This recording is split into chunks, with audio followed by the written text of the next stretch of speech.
Think back to your childhood. Did you have that one friend who you thought would always be there for you no matter what? That one friend who, no matter how different the paths you both take in life might be, they would still be there no matter what. Because no matter what this life may throw at you, no matter what obstacles may get in the way, you still remember who you are and where you came from. And deep down, at your very roots, where you came from defines so much of who you are. And the ones you grew up with will always be a part of your story. Such is the story of Rocky Sullivan and Jerry Connolly. Two young kids growing up on the tough streets of Hell's Kitchen, living a life of hard knocks and petty crimes. So sit back as we dive into the story of angels with dirty faces. Welcome to my Retro Films podcast. My name is Jaco, and I'm here with another one. So this is a 1938 classic noir film starring James Cagney and Pat O'Brien.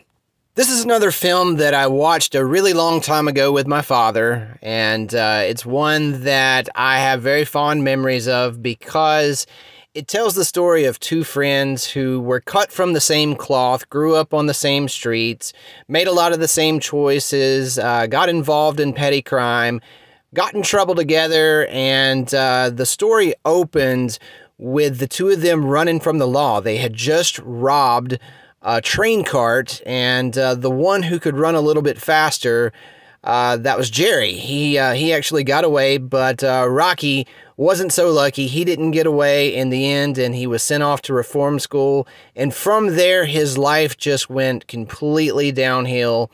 He essentially becomes a career criminal, getting involved with racketeering and doing a stint in prison.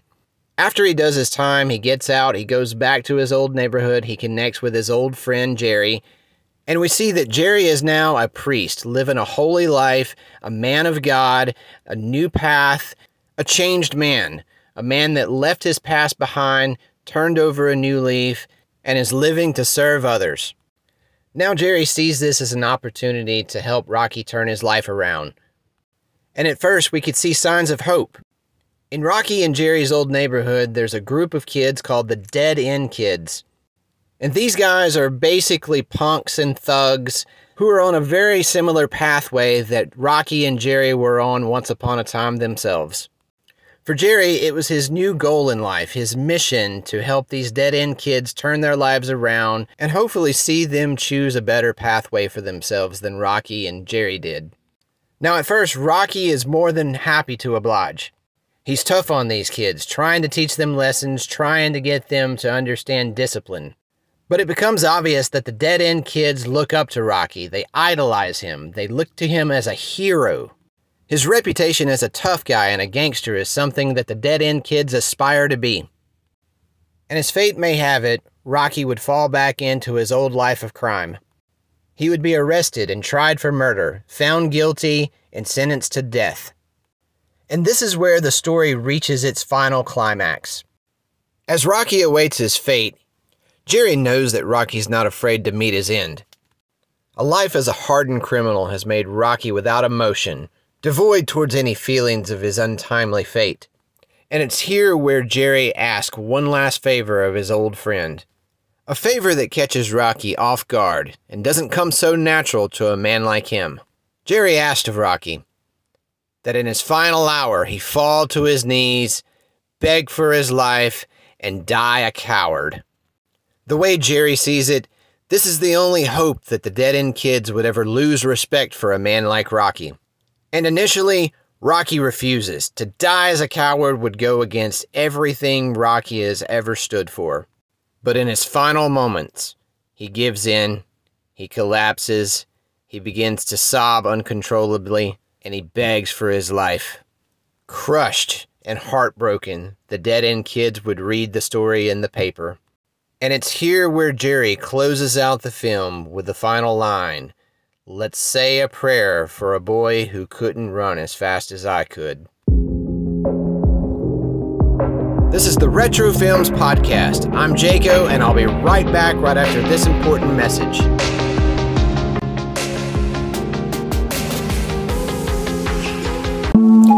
Hello guys, are y'all looking for some fantastic looking socks? Well, look no further than Dead Soxy. Dead Soxy is the only brand that I trust. They stay up all throughout the day. There's no pulling, no tugging, nothing like that. Once they are up, they are in place and they are not coming down. If you're looking for something casual, if you're looking for something formal, if you're looking for dress socks, ankle socks, they got you covered. Go check out deadsoxy.com. Look for the latest promos. They've always got something nice, something classy, and something special just for you. Deadsoxy.com is where it's at. Looking for something sporty? They got all the team colors you could possibly want. Looking for something dressy for the board meeting? They got you covered there too. For the absolute best socks on the market today, go to deadsoxy.com.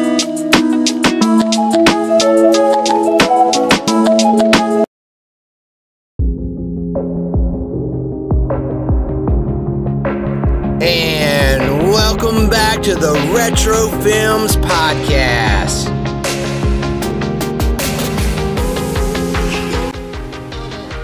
Welcome back, guys. Welcome back from that break.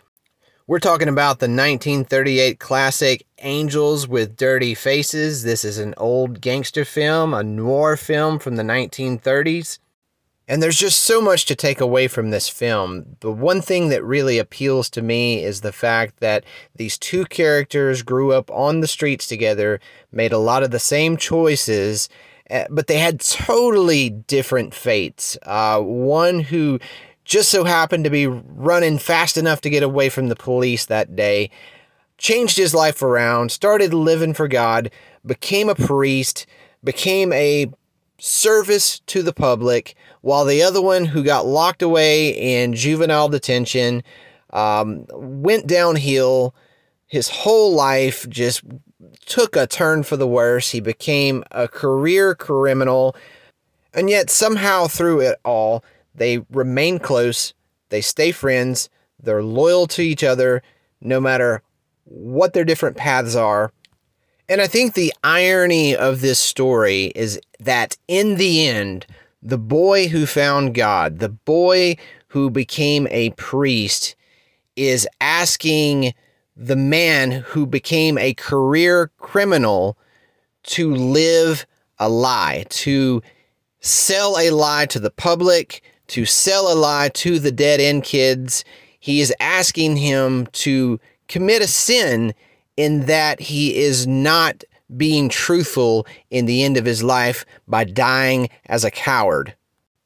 And the boy who is a criminal, the one who grew up to be a career criminal, a hardened gangster, he was the one in the end who wanted to stay true to himself, but realized that the one thing that he can do in the path of all of the destruction that he's caused throughout the entirety of his life, if he's going to set one thing right, now is his chance, and he's going to make the decision to lie, to not be true to himself, and to sell this false narrative to the public and to the dead-end kids to make things right in the end. This is how he dies with redemption.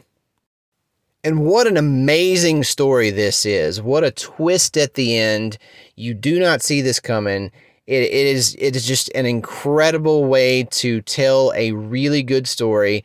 And through the entire movie, the acting is just brilliant. James Cagney was nominated for an Academy Award for this film, and rightfully so. He is a brilliant actor. He is one that people today, they just don't really think about anymore because he was so famous back in the 30s and 40s.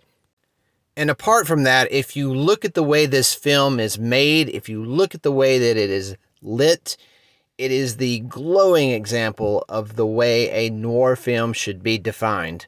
And such an amazing story of two best friends who start out in the exact same place in life and yet take two completely different paths. And despite the path that Rocky takes, in the end, he does the one thing that Jerry could never do on his path.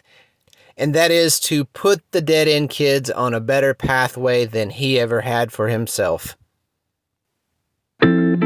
that's all the time that I have for today. My name is Jaco. Thank you for checking out my Retro Films podcast, and I will see you next time.